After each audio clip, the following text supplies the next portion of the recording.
ناظرین اب آتے ہیں عملی تدابیر کی جانب۔ دجال کے فتنے سے بچنے کے لیے ضروری ہوگا کہ دین اسلام کو اور اللہ کی رضی کو مضبوطی کے ساتھ تھامے رکھیں۔ ضعیف الاعتقاد لوگ دجال کے فتنے میں بآسانی مبتلا ہو جائیں گے، اس لیے اپنے آپ کو ایمانی اسلحہ سے مسلح کرنے اور گمراہی سے بچنے کے لیے دین اسلام کے ساتھ جڑے رہنا ہی مومن کی نجات ہوگی۔ فتنہ دجالی سے بچنے کے لیے اعمال صالحہ میں مسابقت ضروری ہے۔ حضرت ابو ہریرہ رضی اللہ تعالیٰ عنہ کے حوالے سے مسند احمد کی روایت ہے کہ 6 چیزوں سے پہلے نیک اعمال کر لو، من جملہ ان میں ایک دجال بھی ہے، اس لیے خروج دجال سے پہلے اپنے آپ کو اعمال صالحہ کی طاقت سے مضبوط کرنا ہوگا۔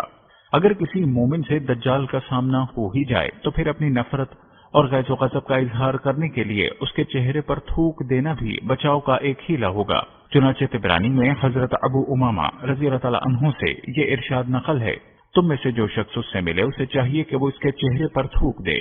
ایک روایت کے مطابق جس شخص کا دجال سے آمنا سامنا ہو جائے، اگر وہ یہ کہہ دے تو ہمارا رب نہیں، ہمارا رب اللہ ہے، اسی پر ہمارا بھروسہ ہے اور ہم اسی کی طرف رجوع کرتے ہیں اور تیرے شر سے اللہ کی پناہ میں آتے ہیں، تو دجال اس کو کچھ نقصان نہیں پہنچا سکے گا۔ حضرت عائشہ رضی اللہ تعالیٰ عنہ کے مطابق نبی صلی اللہ علیہ وسلم نماز میں فتنہ دجال سے پناہ مانگا کرتے تھے۔ قرآن کریم کی 15ویں پارے میں دوسرے نصف سے یہ سورت شروع ہوتی ہے اور 16ویں پاری کے تیسرے رکوع پر جا کر ختم ہوتی ہے۔ اس سورت کی برکات بے شمار ہیں اور اس سے بڑھ کر برکت کیا ہوگی کہ جو شخص اس سورت کو یاد کر لے وہ فتنہ دجال سے محفوظ اور مامون ہو جائے گا۔ بعض روایات میں یہ فضیلت پوری سورہ کہف پڑھنے پر وارد ہوئی ہے، بعض میں سورہ کہف کی ابتدائی 10 یا 3 آیات کا ذکر ہے اور بعض میں آخری 10 یا 3 کا ذکر ہے، اس لیے بہتر تو یہ ہے کہ پوری سورہ کہف ہی یاد کر لی جائے، لیکن اگر ایسا کرنا ممکن نہیں تو ابتدا اور اختتام کی 10 آیتیں یاد کر لی جائیں۔ سب سے کم درجے پر کم از کم 3 آیات تو ہر مسلمان لازماً یاد کرے اور اپنے بچوں اور ماتحتوں کو اس کی طرف خوب اہتمام کے ساتھ متوجہ کرے،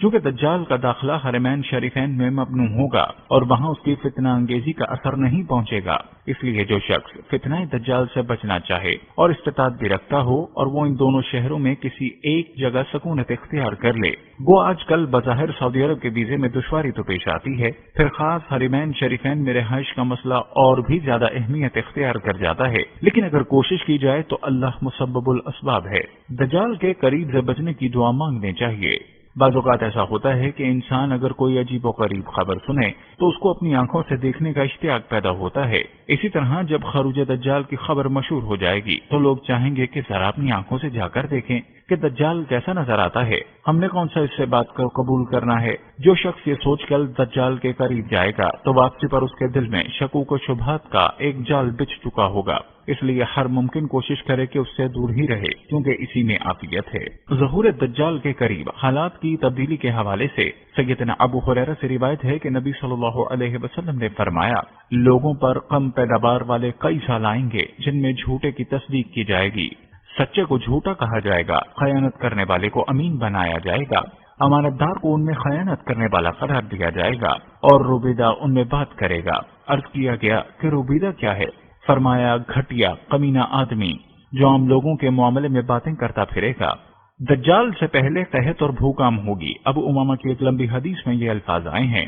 بے شک دجال کے خروج سے پہلے 3 سال سخت ہوں گے، لوگوں کو ان میں سخت بھوک پہنچے گی، اللہ تعالیٰ ان میں سے پہلے سال آسمان کو حکم دے گا کہ وہ 1/3 حصہ اپنی بارش کا روک لے گا اور زمین کو حکم دے گا تو وہ 1/3 پیداوار کو روک لے گی، پھر دوسرے سال میں آسمان کو حکم دے گا تو وہ 1/3 بارش کو روک لے گا، زمین کو حکم دے گا تو 2/3 پیداوار کو روک لے گا، پھر تیسرے سال آسمان کو حکم دے گا تو وہ اپنی پوری بارش کو روک لے گی اور ایک قطرہ بارش نہ برسے گی، زمین کو حکم دے گا تو وہ پوری پیداوار روک لے گی، تو کوئی سبز شے نہ اگے گی، حتیٰ کہ کھروں والا جانور باقی نہ رہے گا مگر جسے اللہ چاہے۔ اسے ابن ماجہ نے روایت کیا ہے۔ فتنہ دجال کے آنے کے موقع پر ذکر الہی لوگوں کا کھانا ہوگا۔ ابو امامہ کی گزشتہ حدیث میں آپ صلی اللہ علیہ وسلم کہ زمین پر کھانا پینا ختم ہو جانے کے ذکر کے ساتھ یہ آیا ہے کہ ایک صحابی نے عرض کیا کہ لوگوں کا اس زمانے میں ذریعہ معاش کیا ہوگا؟ فرمایا، لا الہ الا اللہ پڑھنا، اللہ اکبر کہنا،